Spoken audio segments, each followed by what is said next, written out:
Hello friends, आपका फिर से स्वागत है आपके प्यारे से यूट्यूब चैनल प्रीतम एकेडमी में एक महत्वपूर्ण वीडियो के साथ। तो दोस्तों, मैं हूं सूरज कुमार। तो हमारा जो आज का वीडियो होगा वह बेसिकली आप लोग देख रहे होंगे, वो जो होगा वो क्लास 10 का होगा।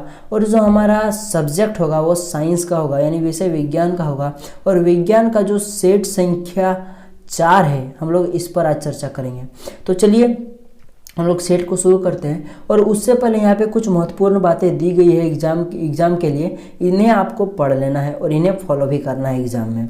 चलिए हम लोग सेट को स्टार्ट करते हैं। तो इस सेट का जो पहला नंबर का क्वेश्चन है वह है, यदि आपतित किरण और परावर्तित किरण के बीच 90 डिग्री का कोण बनता है तो परावर्तन कोण का मान क्या होगा। यह क्वेश्चन बहुत ही अच्छा क्वेश्चन है। तो चलिए इस क्वेश्चन को हम लोग सॉल्व करते हैं। जैसे सपोज दैट कि ये क्या है, परावर्तक सतह है। यहाँ से एक आपतित किरण आई, यानी कि कोई किरण आई और परावर्तित हो गई, यानी कि लौट गई, यानी किसी दिशा में वो चली गई। तो आप लोग को पता है यहाँ पे जो एक अभिलंब होता है वो इस सरफेस के 90 डिग्री होता है, ये आपको पता है। तो चलिए क्वेश्चन में क्या दिया वो देखते हैं। आपतित किरण और परावर्तित किरण के बीच में दिया है 90 डिग्री कोण। ये बीच वाला वर्ड बहुत ही इंपॉर्टेंट रोल अदा कर रहा है इस क्वेश्चन में, गौर से सुनिएगा। के बीच 90 डिग्री कोण बनाता है तो परावर्तन कोण का मान क्या होगा। क्वेश्चन का मतलब ये है। तो ये गौर करके देखिए कि ये जो कोण होता है ये क्या होता है, आपतन कोण होता है। और ये क्या होता है, परावर्तन कोण होता है। और आपतन कोण को हम लोग क्या करते हैं, कोण आई से सूचित करते हैं, और परावर्तन कोण को कोण आर से सूचित करते हैं, आप लोग को पता होगा। और इसका और एक प्रॉपर्टी होता है कि कोण आई बराबर कोण आर होता है, यानी आपतन कोण परावर्तन कोण के बराबर होता है। अब चलिए क्वेश्चन को हम लोग देखते हैं। कहा गया है कि कोण आई और कोण आर का जो टोटल का योग है, यानी इन दोनों कोणों का मान आपको 90 डिग्री दिया हुआ है, यानी कि यहाँ से यहाँ तक का मान आपको 90 डिग्री दिया हुआ है। क्वेश्चन यही बोल रहा है के बीच, यानी कि आपतन कोण और परावर्तन कोण के बीच क्या बन रहा है, 90 डिग्री का कोण बन रहा है। ये देखिए 90 डिग्री का कोण यहाँ बन रहा है। तो आपको क्या करना है, कोण आर फाइंड करना है। कोण आर इक्वल टू वॉट, यानी कि परावर्तन कोण का मान क्या होगा। तो जाहिर सी बात है, जबकि ये कोण आई और कोण आर आपस में बराबर है तो और अगर इन दोनों कोणों का योग अगर 90 डिग्री है तो कोण आर का मान क्या होगा। जाहिर सी बात है 90 का आधा होगा। तो चलिए 90 का आधा कर दे, क्या होगा, 45 होगा। इसी का तो इसका आंसर क्या आएगा, आपका 45 आएगा। तो इसका जो राइट आंसर होगा वो बी नंबर का होगा। तो बी नंबर का, एक नंबर का जो क्वेश्चन है उसका बी नंबर का ऑप्शन एकदम सही होगा। अब चलिए हम लोग क्वेश्चन नंबर दूसरे पर आते हैं। तो हमारा दूसरा नंबर क्वेश्चन है, ध्रुव और वक्रता केंद्र को मिलाने वाली रेखा को क्या कहते हैं। तो आप लोग को पता है यह एक काल्पनिक रेखा होती है। मैंने इतना तो हिंट दे दिया, अब आप बताइए क्या होगा, जल्दी से कमेंट कीजिए। जी हाँ दोस्तों, इसका जो राइट आंसर होगा वो ऑप्शन नंबर सी होगा। इसका राइट आंसर मुख्य अक्ष से कहा जाता है। अब चलिए क्वेश्चन नंबर 3 पर आते हैं। यदि f का मान 16 सेंटीमीटर है तो r का मान क्या होगा। यह तो बहुत ही मज़ेदार क्वेश्चन है। यह हर सेट में इसका क्वेश्चन मिलेगा आपको, और एग्जाम में भी आपको पक्का इसका एक क्वेश्चन आएगा। ठीक, तो इसको अच्छे से करना है। इसके बीच एक रिलेशन होता है, f जो होता है यहाँ पे छोटा f होता है, f बराबर जो होता है वो r/2 होता है। यानी फोकस दूरी जो होती है वो वक्रता तिर्य्जा की आधी होती है। यहाँ पे r क्या है, वक्रता तिर्य्जा, f क्या है, फोकस दूरी है। तो चलिए आप क्वेश्चन में जो मान दिया उन्हें इस रिलेशन में पुट करते हैं। क्वेश्चन में दिया है आपको f का मान आपका 16 सेंटीमीटर दिया हुआ है, f का मान आपका 16 सेंटीमीटर दिया हुआ है। तो चलिए f के जगह पे हम लोग 16 सेंटीमीटर पुट करते हैं। तो जब हम लोग f के जगह पे हम लोग जब 16 सेंटीमीटर रखेंगे तो जाहिर सी बात होगा 16 सेंटीमीटर बराबर r/2 होगा। और यहाँ से आपको क्या करना है, r का मान निकाल लेना है। तो r का मान निकालने के लिए क्या करना पड़ेगा, इस 2 को या भागा में इधर जाके गुना में आ जाएगा, यानी कि 16 गुना 2 क्या हो जाएगा, 32 आ जाएगा। तो इसका जो राइट आंसर जो होगा वो ए नंबर का होगा, यानी कि 3 का ए नंबर करेक्ट होगा, 32 सेंटीमीटर। अब चलिए क्वेश्चन नंबर 4 पर आते हैं हम लोग। यदि अवतल दर्पण में क्वेश्चन है आपका, किसी अवतल दर्पण में वस्तु कहाँ रखा गया है जिससे उसका सीधा तथा आवर्धित प्रतिबिंब बनेगा।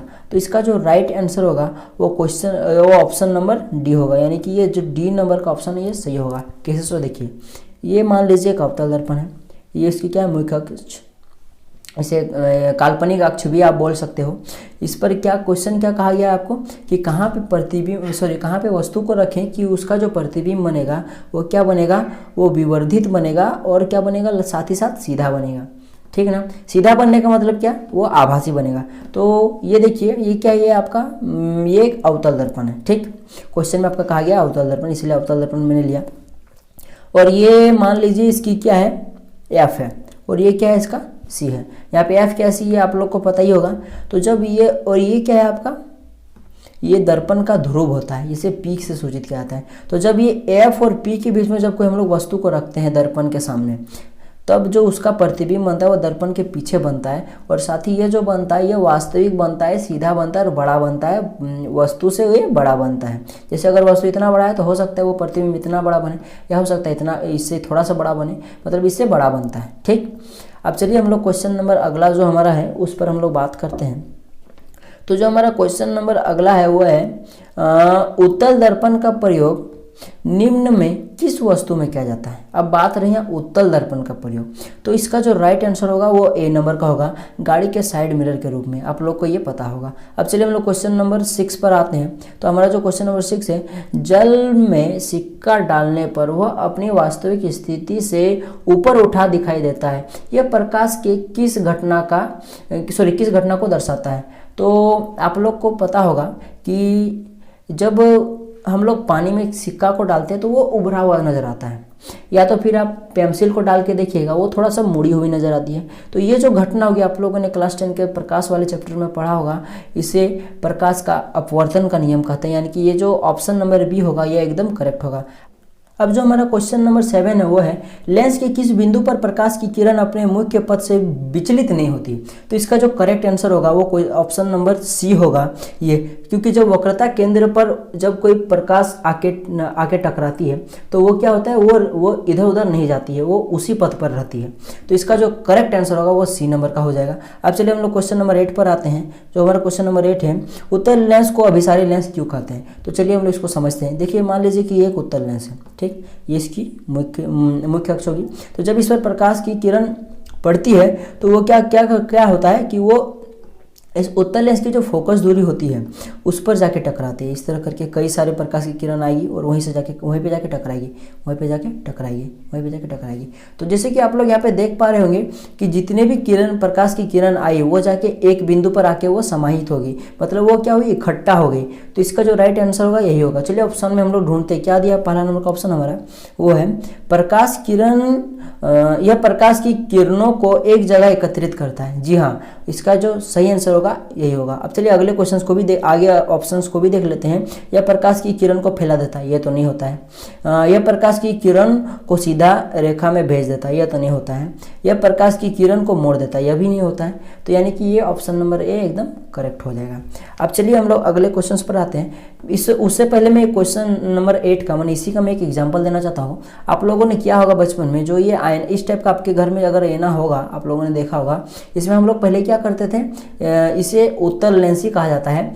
इस पर हम लोग क्या करते थे, धूप में जाके इसे रखते थे, और यहाँ से जब सूर्य की किरण आती थी तो ऐसा लगता था क्या, जैसे कि वो सूर्य का छोटा मोटा प्रतिबिंब यहाँ बनता था। और यहाँ पे हम लोग क्या करते थे, माचिस की तीली रखते थे तो वो तीली जल जाती थी अपने आप। हम लोग इस तरह करते थे। तो वो भी क्या है, इसी घटना का एक उदाहरण है। अब चलिए हम लोग क्वेश्चन नंबर 9 पर आते हैं। तो हमारा जो क्वेश्चन नंबर 9 है वो है, नेत्र में जाने वाले प्रकाश की मात्रा का नियंत्रण कौन करता है। तो इसका जो राइट आंसर होगा वो डी नंबर होगा, पुतली करती है। अब चलिए क्वेश्चन नंबर 10 पर आते हैं। सामान्य नेत्र का निकट बिंदु क्या होता है। गौर से सुनिएगा, निकट बिंदु कहाँ है, दूर बिंदु नहीं कहते हैं। तो इसका जो राइट आंसर होगा वो बी नंबर का होगा, 25 सेंटीमीटर इसका राइट आंसर होगा।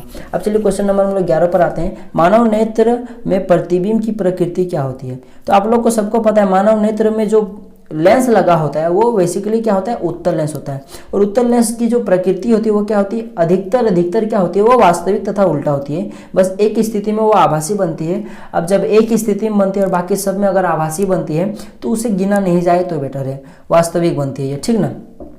तो चलिए, यानी कि इसका जो राइट आंसर होगा वो 11 नंबर का क्वेश्चन का वो जो होगा उल्टा बनेगा और वास्तविक बनेगा, यानी डी नंबर का ऑप्शन आपका एकदम करेक्ट होगा। अब चलिए क्वेश्चन नंबर 12 पर आते हैं। जरा दूरदृष्टि होने का क्या कारण है। तो इसका जो राइट आंसर होगा वो ऑप्शन नंबर डी होगा, यानी कि ये वाला इसका जो राइट आंसर होगा वो डी नंबर का होगा। अब चलिए हम लोग क्वेश्चन नंबर 13 पर आते हैं। वो है अभिनेत्र लेंस की क्षमता जिसके कारण वह अपनी फोकस दूरी को समायोजित कर लेता है क्या कहलाता है। ये तो एक डेफिनेशन है, जल्दी बताइए किसका डेफिनेशन, जल्दी कमेंट कीजिए। तो ये इसका जो सही आंसर होगा वो होगा ए, यानी कि असमंजन। चलिए अब क्वेश्चन नंबर 14 पर आते हैं। यह है, निम्नलिखित में कौन सी रासायनिक अभिक्रिया संतुलित है। संतुलित करना आप लोग को आता होगा तो आप लोग इसको देख लीजिएगा, लेकिन इसका मैं आंसर आपको सिर्फ बता देता हूँ। इसका जो राइट आंसर जो होगा वो ऑप्शन नंबर सी होगा। चलिए कैसे सो देखते हैं। ये जो Fe देखिए यहाँ पे Fe 3 है, मैं थोड़ा इसको जूम कर देता हूँ। देखिए यहाँ पे जो Fe जो आपका है वो 3 दिया हुआ है, यानी 3 Fe है यहाँ पे। अब इधर देखते हैं, इधर भी देखिए 3 Fe है। अब देखिए यहाँ पे H, पहले H2 को देखते हैं, ठीक ना। यानी कि देखिए यहाँ पे H2 2 है और यहाँ पे 4 है, यानी कि कितना 4 और 2 6 H2 है यहाँ पे, ठीक ना। यहाँ पे क्या है 6 H2 है। तो चलिए इधर भी देखते हैं, यहाँ भी देखिए यहाँ पे 6 H2 है। H2O मिल गया, H2O मिल गया, Fe मिल गया, FeH2 मिल गया। O को देखते हैं तो यहाँ पे देखिए O जो है वो 4 गो है और इधर भी देखिए यहाँ पे 4 गो है, तो यानी कि ये संतुलित है। चलिए अब हम लोग क्वेश्चन नंबर 15 पर आते हैं, जो है दिए गए समीकरण में किस पदार्थ का उपचयन तथा अपचयन हुआ है। तो इसे गौर से सुनिएगा कि उपचयन कब होता है और अपचयन क्या होता है। जब रासायनिक अभिक्रिया के बाद किसी पदार्थ में ऑक्सीजन की वृद्धि हो तो उसे उपचयन कहा जाता है, और जब उसमें जब किसी पदार्थ में ऑक्सीजन का ह्रास हो जाए रासायनिक अभिक्रिया के बाद तो उसे अपचयन कहा जाता है। तो चलिए अब हम लोग क्वेश्चन में देखिए आपका एक समीकरण दिया हुआ है, इस समीकरण में किस पदार्थ का उपचयन हुआ है और अपचयन हुआ है आपको बताना है। तो यहाँ गौर करके देखिए, जो आपका CuO है वो इधर जाके इसमें क्या हुआ है, ऑक्सीजन घट गया, यानी कि इस जो CuO है उसका क्या हुआ है, अपचयन हुआ है।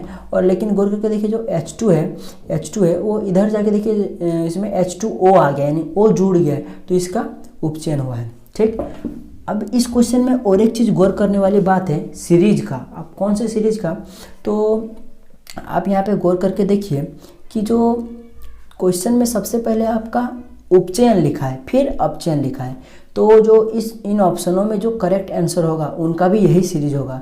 यानी कि देखिए जो आपका जो पहला नंबर का जो यौगिक या तत्व होगा उसका उपचयन होना चाहिए, और दूसरा नंबर का जो होगा वो क्या होगा, उसका अपचयन होना चाहिए। और जब इस टाइप का सीरीज वो मैच कर जाएगा तभी वो करेक्ट आंसर कहलाएगा। तो यहाँ पे देखिए ऑप्शन नंबर जो सी है उसमें देखिए सीरीज को देखिए, तो क्वेश्चन के अनुसार जो H2 है उसका सबसे पहले क्या होना चाहिए था, उपचयन होना चाहिए था, और जो CuO है उसका अपचयन होना चाहिए था। अगर हुआ है तो जाके ये ऑप्शन नंबर सही होगा। तो गौर करके देखिए H2 में क्या हुआ था, यहाँ पे इधर जाके ऑक्सीजन बढ़ गया था, यानी कि इसका सही में उपचयन हुआ है। और यहाँ देखिए CuO में इधर CuO देखिए इधर जाके इसमें ऑक्सीजन घट गया था, यानी सही में इसका अपचयन हुआ है, यानी ऑप्शन नंबर सी इसका करेक्ट होगा। अब चलिए हम लोग क्वेश्चन नंबर 16 पर आते हैं। तो जो क्वेश्चन नंबर 16 हुआ है, दिए रासायनिक अभिक्रिया में भाग लेने वाले पदार्थों को क्या कहते हैं। तो रासायनिक अभिक्रिया में भाग लेने वाले पदार्थों को अभिकारक कहते हैं, यानी ऑप्शन नंबर सही ए सही होगा। अब चलिए 17 नंबर का क्वेश्चन है वो देखते हैं। किसी रासायनिक अभिक्रिया में उत्पाद का कुल द्रव्यमान अभिकारक के द्रव्यमान के होता है। तो इसका जो राइट आंसर है वो ए नंबर का होगा, बराबर। तो चलिए हम लोग क्वेश्चन नंबर 18 पे आते हैं। तो हमारा जो क्वेश्चन नंबर 18 है वो देखिए 18 में आपको एक समीकरण दे दिया है, आपको इस समीकरण में बताना है कि किस प्रकार की इस समीकरण में अभिक्रिया हो रही है, आपको ये फाइंड करना है। तो गौर करके देखिए यहाँ पे आपको ऊर्जा नज़र आ रही है, यानी कि रासायनिक अभिक्रिया के बाद ये CH4 + 2O2 अभिक्रिया करने के बाद ये जो HCO2 बनाता है और H2 बनाता है, साथ में ऊर्जा देता है, यानी ऊर्जा मुक्त करता है। और जब ऊर्जा बनता है या मुक्त होता है तो उसे ऊष्माक्षेपी कहते हैं, यानी 18 नंबर का ए सही हो जाएगा। अब चलिए हम लोग 19 नंबर के क्वेश्चन पे आते हैं। 19 नंबर का जो क्वेश्चन है हमारे पास, A+ अम्ल जो अभिक्रिया करता है वो लवण बनाता है, कार्बन डाइऑक्साइड बनाता है, जल बनाता है। तो उपयुक्त समीकरण में ए का मान क्या होगा, यानी ए के जगह पे आप लोग क्या रखें, अम्ल रखिएगा कि क्षार, अम्ल रखिएगा कि क्षार रखिएगा कि कार्बोनेट रखिएगा कि क्षारक रखिएगा कि वह क्या बनाएगा, कि वह लवण बनाएगा, कार्बन डाइऑक्साइड बनाएगा और जल बनाएगा। तो इसका ऑप्शन नंबर सी सही हो जाएगा। कार्बोनेट रखिएगा तो वो क्या बनाएगा, लवण बना देगा, कार्बन डाइऑक्साइड बना देगा और जल बना देगा। तो इसका सी करेक्ट होगा। तो अब जो हमारा क्वेश्चन नंबर 20 है वो है, निम्नलिखित में से किस पदार्थ में नीला पत्र डालने पर वह लाल नहीं हो जाएगा। यहाँ कहा है कि आपके पास एक नीला पत्र है, उसमें आप इन ऑप्शनों में क्या डालिएगा जो वो नीला नहीं, मतलब नीला से लाल नहीं हो जाएगा, मतलब वो नीला का नीला ही रहेगा। तो आप लोग को पता है नीला का नीला कब रहेगा, जब वो क्षार होगा। तो यहाँ ऑप्शन में देखिए ये आपको क्षार नज़र आ रहा है, ये भी अम्ल है, ये भी अम्ल है, ये भी अम्ल है। तो आप लोग को पता है जब अम्ल में हम लोग नीला लिटमस पत्र को डालते हैं तो वो क्या हो जाता है, वो लाल हो जाता है। और चूँकि आपको लाल नहीं चाहिए, आपको क्या नीला का नीला ही रहने देना है, नीला ही चाहिए। तो इसका जो ऑप्शन नंबर ए होगा NaOH ये करेक्ट हो जाएगा। अब चलिए हम लोग 21 नंबर क्वेश्चन पे आते हैं। तो हमारा जो 21 नंबर क्वेश्चन है, दिए गए किस लवण में क्रिस्टलीय का जल मौजूद है? तो इसका सही जो ऑप्शन होगा वो सी नंबर का होगा। जब भी आपको डॉट के बाद 6H2O या 10H2O 5H2O नजर आए, डॉट के बाद कोई नजर आए, तो वो क्रिस्टलीय का जल कहला है, वो क्रिस्टलीय का जल होने का संकेत देता है। तो ये जो सी नंबर का ऑप्शन होगा ये सही होगा।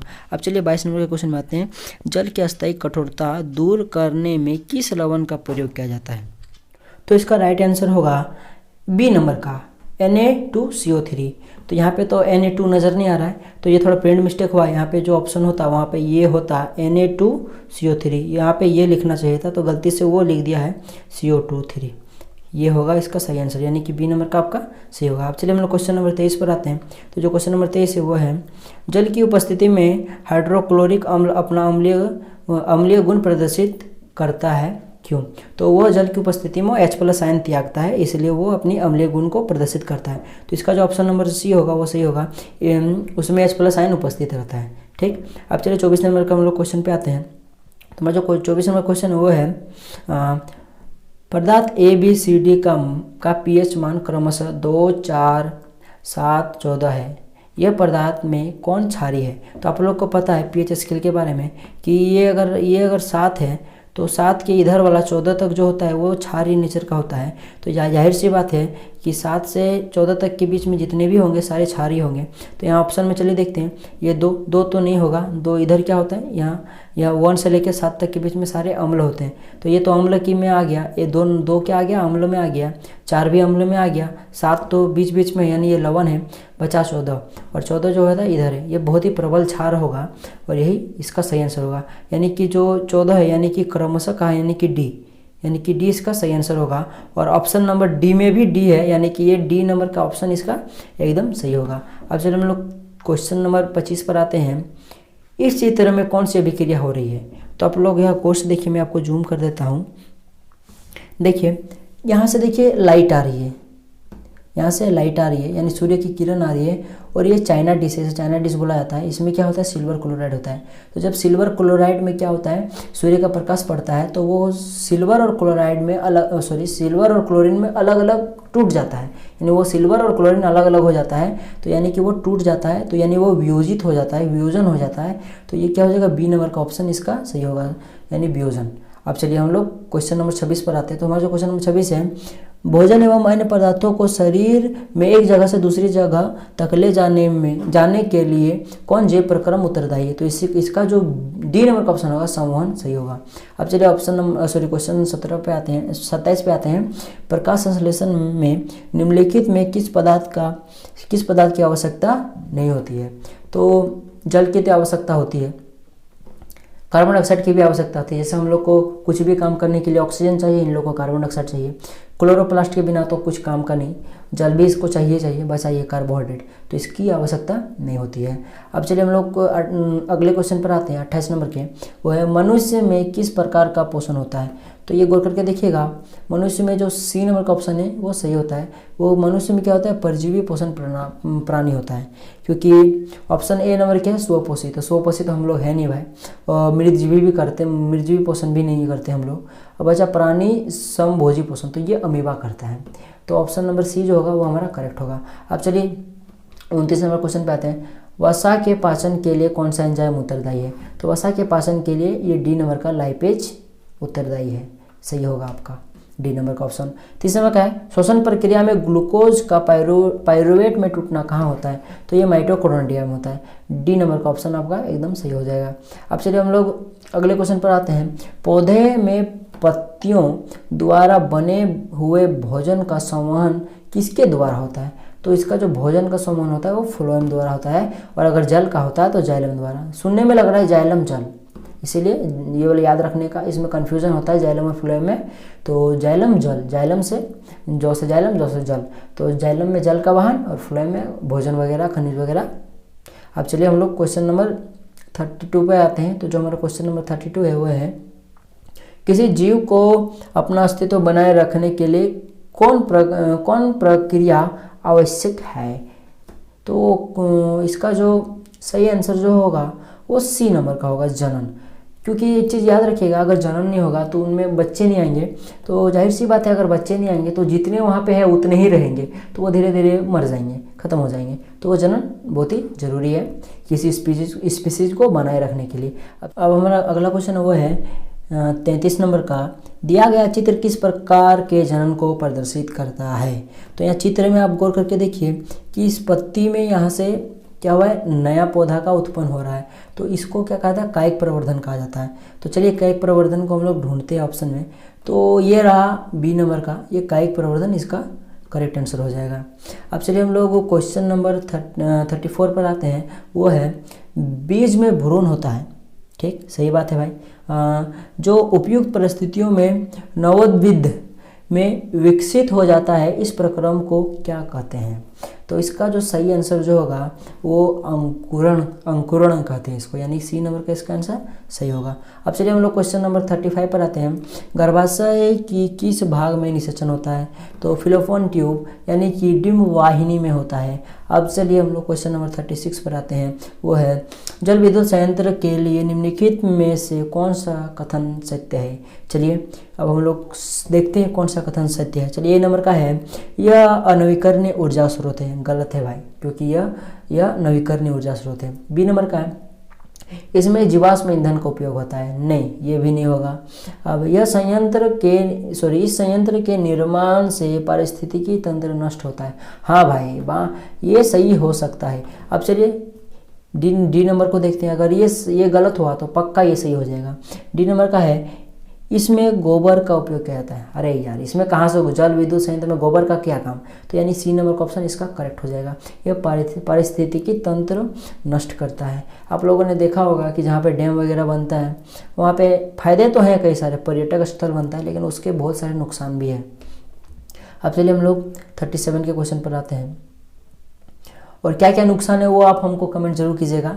तो चलिए अब हम लोग 37 के क्वेश्चन पर आते हैं। सौर सेल के उपयोग में क्या सीमाएं हैं। तो इसका मैं देख के ही नज़र आ रहा है कि इसका डी नंबर का ऑप्शन सही होगा, क्योंकि भाई यह महंगा होता है, ये सब कोई अफोर्ड नहीं कर सकता, यह बहुत ही महंगा होता है।